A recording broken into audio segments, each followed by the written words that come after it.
This week, we are going to be learning about the Little Rock Nine, the nine students who made history by being the first black pupils to attend an all white school. In 1954, the NAACP, National Association for the Advancement of Coloured People, had won a key ruling by the Supreme Court that declared black and white children should be allowed to attend the same school. Now, this was really important because at that time, the education a black child was receiving was no way equal to the education which a white child was receiving. The challenge now was to make this a reality, and the key test came in Little Rock, Arkansas, in September 1957, where 9 black pupils attempted to attend an all-white high school. As they drove towards the school that morning, the students knew what awaited them: an angry group of white protesters.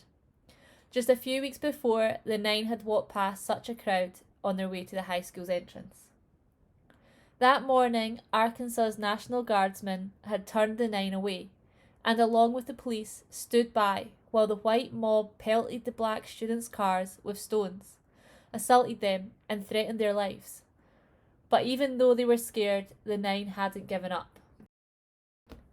Much of the focus of the civil rights movement was on education.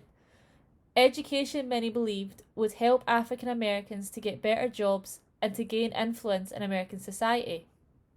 When the Little Rock Nine arrived at school that September morning, they entered the building through a side door. But when the protesters outside realised the students had entered the school, they exploded into violence. Once again, the Little Rock Nine were forced to leave the school.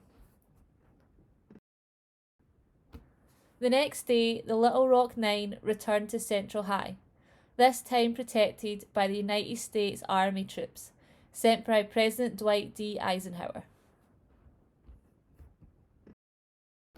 Throughout the school year, they faced physical and verbal assaults from white students, as well as death threats against themselves, their families, and other members of the black community.